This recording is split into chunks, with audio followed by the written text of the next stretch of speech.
Hey guys, and welcome back to my channel. In today's video, we're carrying on with my mini series all about conditionals in English. And today I'm going to teach you the second conditional. But before we get started, don't forget to like and subscribe to my channel for more English learning videos.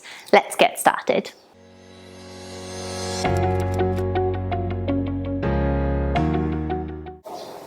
So just like my zero and first conditional video, I'm going to walk you through when to use the second conditional, how it's formed, and then we're going to take a look at some examples together. So let's take a look at when to use the second conditional. So we use the second conditional when we're talking about something in the future that's probably not going to happen. The likelihood is quite small. And we also use it to talk about something in the present which is impossible because it's not true. Okay, so this is how it's formed. We have the if clause, and when we use the if clause with second conditional, we use the past simple. Okay, the past simple goes first with the if clause, and then in the main clause of the sentence, we use would and the infinitive. What's an infinitive? Well, the infinitive is the base form of the verb, okay, like call, run, speak. It's the very basic form. It doesn't have any prefixes or suffixes added to it. So let's take a look at an example. If I won the lottery, I would go on a round the world cruise. So let's break it down. Here we have the if with past simple. So this is the past simple version of the verb to win. All right, so win, won is how we say it in the past.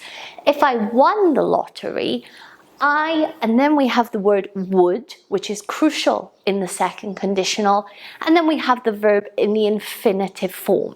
So if I won the lottery, I would go on a round the world cruise. Now, this is very unlikely because the chances of winning the lottery are very small.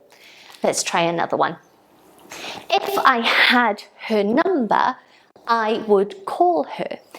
If I had her number, I would call her. Now, this one, we're talking about something that's impossible. I can't call the person because I don't have their number with me at this particular moment. Now, just like the zero and the first conditional, we can swap the order of the sentence. So we can also put the main clause at the start, like this. I would call her if I had her number. All right, so we swap them around here. We put the main clause and then the if clause. But the very important thing here, and please don't forget this, if you put the if clause at the second part of the sentence, you don't need the comma like we have in the other two examples. Okay? All right, let's have a look at the difference between the first conditional and the second conditional. So the difference is the second conditional is a lot more unlikely to happen, whereas the first conditional, it's something that is likely to happen. Let's take a look at two examples. So for the first conditional, we have, if I have money, I'll go to the cinema. So this is a likely thing. If I have the money, I will go to the cinema. But the second conditional is something that is more unlikely to happen. If I had enough money, I would buy an in-house cinema system. So this means putting a cinema into your home with the big screen and the big speakers. This is much more unlikely because it costs so much more money. Okay, let's try a few questions together. So here's the example. If I you, I quit the job. Now, something that is important to mention. When we use past simple, we say I was, she was, you were, for example. We use was and were.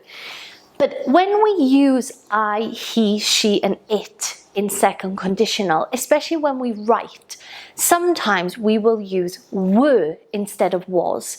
These are interchangeable. They're not incorrect. So if you hear somebody saying, if I were you, it is perfectly acceptable, especially in a more formal situation, okay? So I'm going to give you both examples here. So let's take a look at it. So we have if I, you, with the verb be. Don't forget, we're putting it into past simple. What's the past simple verb of to be? Good. So if I was you, or don't forget, sometimes in formal situations we use were, especially in writing. If I were you, I quit the job. So what's the key word that we need to include? Do you remember? That's it. Would. I would quit the job. Or we can use the contraction to I'd quit the job. It means I would quit the job, but it sounds more informal and more conversation-like.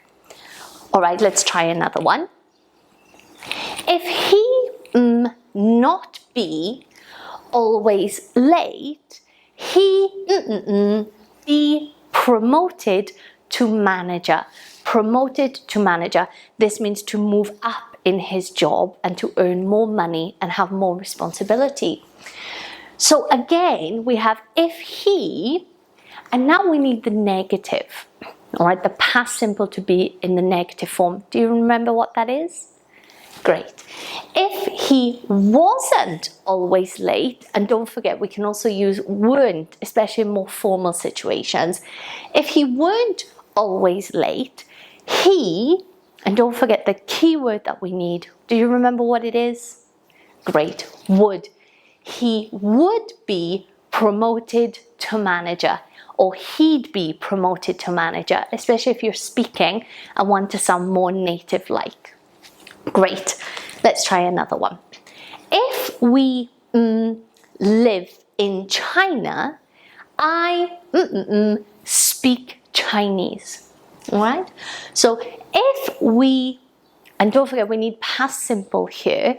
What's the past simple verb of live? Great, lived. This is a regular verb.